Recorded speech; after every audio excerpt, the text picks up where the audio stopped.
બાપુ, મુક્તિ અથવા મોક્ષ, મુક્તિ અથવા મોક્ષ એ પણ એક બંધન છે એવું મેં સાંભળ્યું છે. તો એ કઈ રીતે એમ?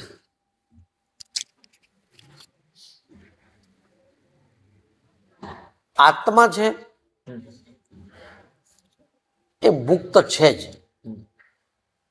આત્મા છે એ મુક્ત છે,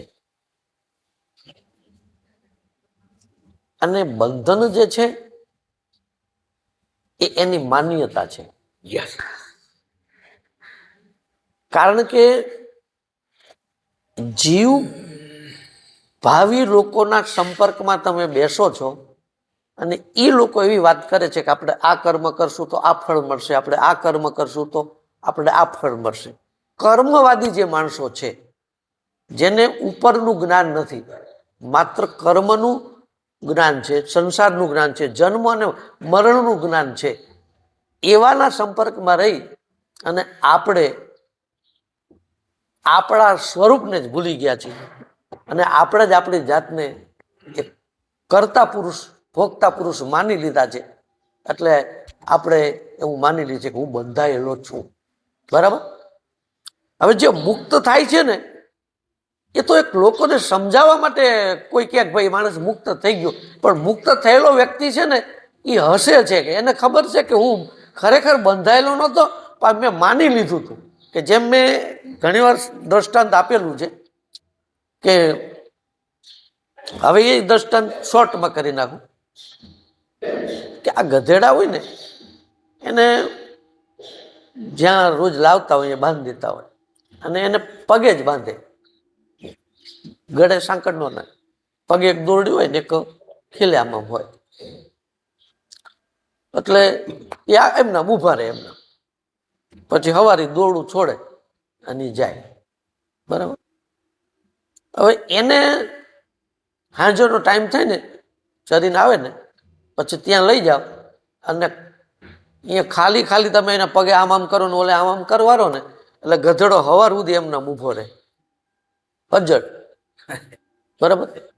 અને સવારે બીજા બધા ગધાડા બંધેલા હોય ને એને તમે છોડી છોડી બહાર જાવ દો પણ એ ન જાય, કારણ કે એને એ બંધાયેલાનું પેલું માની લીધું હતું ને. હવે મને આ છોડે તો હું જાઉં ને, પછી ગમે એમ એને તમે ડબણા મારો ને અહીંયાથી આગો ન જાય, કારણ કે એને એવું માની લીધું છે કે મારો પગ છે ખીલા સાથે બાંધેલો છે. અને એ ઘર ધણી એને ખાલી આટલું જ કરે ને, ખાલી પગે હાથ ફેર્યો ને આમને આમ કરે ને, એ માની લે કે હું બંધનમાંથી મુક્ત થઈ ગયો છું. તો એ માની લીધેલી વાત છે. એવી રીતે વાસનાઓ બધી છૂટી જાય, બધી જ વાસનાઓ છૂટી જાય. વાસનાઓ ન રહે તો પછી એ આત્મા શું હતો? ક્યાંય પુરાયેલો હતો? એ તો દ્રષ્ટા પુરુષ છે ને, એ દ્રષ્ટા છે. એટલે મૂળ આપણે 3 ગુણ અને પ્રકૃતિ સાથે બંધાયેલા હોવાથી આ વસ્તુની ભાન નથી. એટલે એ 3 ગુણથી રહિત, પ્રકૃતિથી રહિત થવા માટેના જે આ બધા રસ્તા છે, ભક્તિ માર્ગ બતાવે, સત્સંગ બતાવે ને આ બધું કરે ને, તો ધીમે ધીમે ધીમે આ 3 ગુણથી રહિત થવાય. અને કોઈ એનામાંથી રહિત થવા માટે પ્રયત્નશીલ કરી રહ્યા છે, કોઈ કંઈ એના માટે કરતા નથી, પ્રકૃતિથી પરમાર્થ છે, સીધા અહીંયા પરમેશ્વરમાં લક્ષ્ય રાખે છે, તો એની મેરે 3 ગુણથી પર થવાય છે. અને થાય છે ત્યારે એને ખબર પડે છે કે હું મુક્ત હતો. એટલે મુક્તિ કોઈને મળતી નથી. પણ જે આ બધા વાસનામાં બંધાયેલા જીવાત્માઓને કેમ સમજાવવા?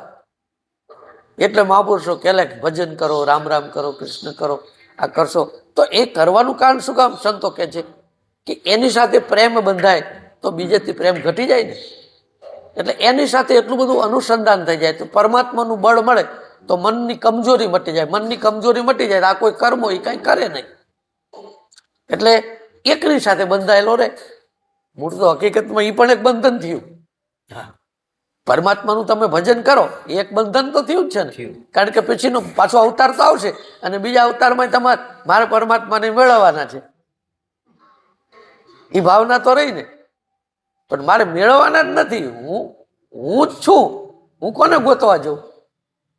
તો મટી ગઈ ને બધી ઝાડ બધી મટી ગઈ.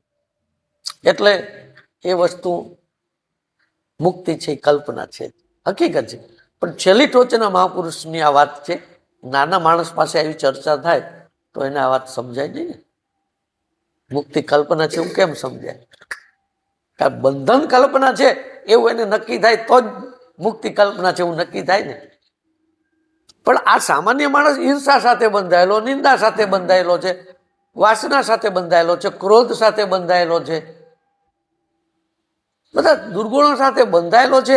એને ન લાગે મુક્તિ કલ્પના છે. પહેલા તો એને એમાંથી બહાર કાઢવો પડે ને કે હવે જ્યાં ત્યાં બેઠક છોડી દો, કોઈ એક જગ્યાએ જ બેસવાનું રાખો, નામ સ્મરણ કરો, સત્સંગમાં જાઓ. એટલે બીજી વસ્તુ ધીમે ધીમે ધીમે એનામાંથી છૂટી જાય તો આ દુર્ગુણો નીકળી જાય ને. નિંદાના ના તે બધું. જ્ઞાની પુરુષ ક્યારેક કંઈક ચર્ચા કરતા હોય તો આપણને એમ લાગે કે આ નિંદા કરે, પણ નિંદા નથી કરતા. એને અંદરથી એ નિંદામાં રસ નથી હોતો, પણ વાસ્તવિકતા સમજાવતા હોય છે. અને ઓલાને તો કે રસ આવે છે, સ્વાદ આવે છે. એટલે એ બધા સ્વાદ છોડાવવા માટે થઈને મહાપુરુષો આપણને આ નામ સ્મરણ કરવાનું કહે, ભજન કરવાનું કહે, ખૂબ ધ્યાન કરો, ખૂબ ગીતાજીના પાઠ કરો, સત્સંગમાં ખૂબ જાઓ, કથામાં જાઓ. આ બધું એટલા માટે શીખવાડે છે. એટલે એ ધીરે ધીરે આ સામાન્ય જે બંધનો છે એમાંથી નીકળીને થોડોક આગળ જાય પછી એને ખબર પડે. બાકી તમારો જે પ્રશ્ન છે એનો શોર્ટમાં તમે કીધું આટલો જ જવાબ છે. બંધન છે એ કલ્પના નક્કી થઈ જાય તો મુક્તિ કલ્પના જ છે, એની થઈ.